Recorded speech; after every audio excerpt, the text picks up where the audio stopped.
हमारे जो sexual organs हैं, वहाँ पे जो वेसल्स ब्लड सप्लाई करती हैं, वो जनरली होती हैं 12 से 15 नैनोमीटर की उनकी विड्थ होती है। जो आपके हार्ट को सप्लाई कर रही होती हैं, they are much smaller. Resistance training is something जिसमें आप मसल्स को एंगेज करते हो एंड मसल्स डायरेक्टली लिंक्ड हैं आपके टेस्टोस्टेरोन के साथ। एक हेल्दी बंदा जो है वो 1 वीक में या 1 मंथ में कितनी दफा अपनी वाइफ के पास जा सकता है? 21 दफा या इससे ज्यादा इन अ मंथ। उसका प्रोस्टेट कैंसर होने का चांस सिग्निफिकेंटली कम है उन लोगों से जो कम कर रहे होते हैं। मेंटल स्टेट है, उसमें इंप्रूवमेंट्स आ रही होती हैं, that is another benefit. Third one is कि इसकी वजह से आपका जो सर्कुलेटरी सिस्टम है that improves.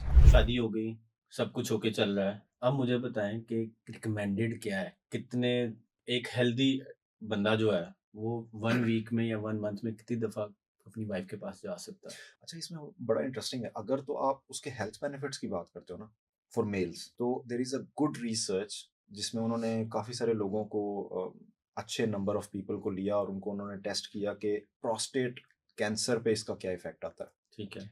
So they came to a conclusion कि if a male does intercourse 21 times और मोर, 21 दफा या इससे ज्यादा इन अ मंथ, उसका प्रोस्टेट कैंसर होने का चांस सिग्निफिकेंटली कम है कम। उन लोगों से जो कम कर रहे होते हैं।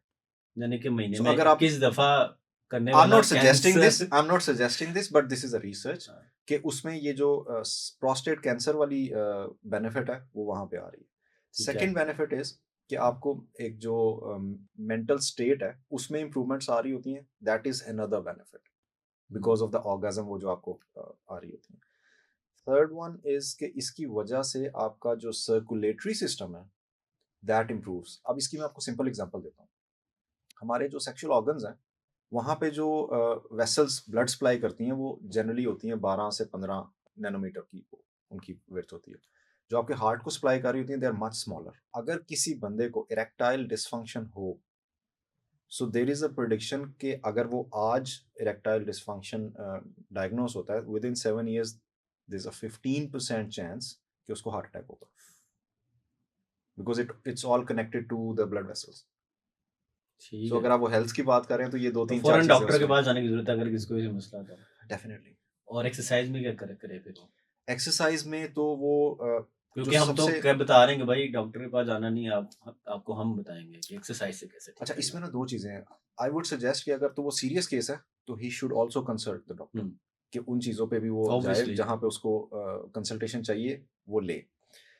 मेडिसिन से वो डॉक्टर के पास चला जाएगा, यहाँ पे वो हमारे पास आएगा जहाँ पे वो खुद से चीज़ों को मैनेज कर सकता है अपनी लाइफस्टाइल से। अब लाइफस्टाइल में एक्सरसाइज है तो हम सबसे पहले सजेस्ट करेंगे कि वो स्ट्रेंथ ट्रेनिंग करेगा। Strength training. Resistance training is something जिसमें आप मसल्स को एंगेज करते हो एंड मसल्स डायरेक्टली लिंक्ड हैं आपके टेस्टोस्टेरोन के साथ। जबकि लोग ये समझते हैं कि शायद कार्डियो से होगा ये। अच्छा, इसमें भी एक बड़ा इंटरेस्टिंग चीज़ है। एक रीसेंट रीसेंट तो नहीं, थोड़ा पुरानी रिसर्च है, उसमें उन्होंने कुछ लोगों को लिया जो अल्ट्रा मैराथन टाइप ट्रेनिंग कर रहे थे, long term endurance based training जो मैराथन रेसेस टाइप होती हैं। अब वो कंसिस्टेंटली कर रहे हैं, दे आर हेल्दी। बहुत से 95% लोगों से दे आर हेल्दी, बट उनका टेस्टोस्टेरोन कम था।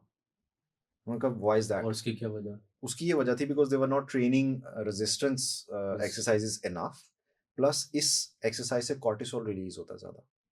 लॉन्ग टर्म कार्डियोवैस्कुलर एक्सरसाइज से कॉर्टिसोल ज़्यादा रिलीज होता है जो टेस्टोस्टेरोन को थोड़ा सा सप्रेस कर रहा होता है। ठीक है। सो आपको कार्डियो करना चाहिए, इट्स वेरी गुड, बट उसको लिमिटेड। जैसे हम हाई इंटेंसिटी इंटरवल ट्रेनिंग करते हैं, इट्स वेरी गुड, बट जब आप लॉन्ग टर्म एंड्योरेंसेस में जाते हो तो फिर उससे आपका इम्पैक्ट आता है कि टेस्टोस्टेरोन जो है वो थोड़ा सा कम हो जाता तो कार्डियो का आप कह रहे हैं कि इतना कोई इम्पैक्ट नहीं है सेक्सुअल पावर एनहांस करने है। में ज्यादा। है है बट लेकिन आप अगर एक्सेस रेशियो नहीं लें। करना। यस ज्यादा करेंगे तो वो यस उल्टा हमें नुकसान हो जाएगा यस और वेट ट्रेनिंग हमें करना चाहिए। यस। और कितने दिन करें? कीगल एक्सरसाइज की बात कर रहे हैं हम, कुछ और करने की बात कीगल नहीं कर रहे, एक्सरसाइज कीगल एक्सरसाइज की बात कर रहे हैं।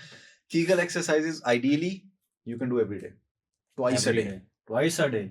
ये तो ऐसे है जैसे फॉर एग्जांपल हम बैठे हैं, एक मुझे साथ करना याद आ शुरू गया। कर दें।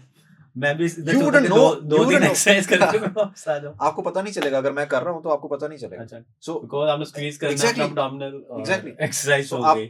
कहीं पे भी उसको कर सकते हो।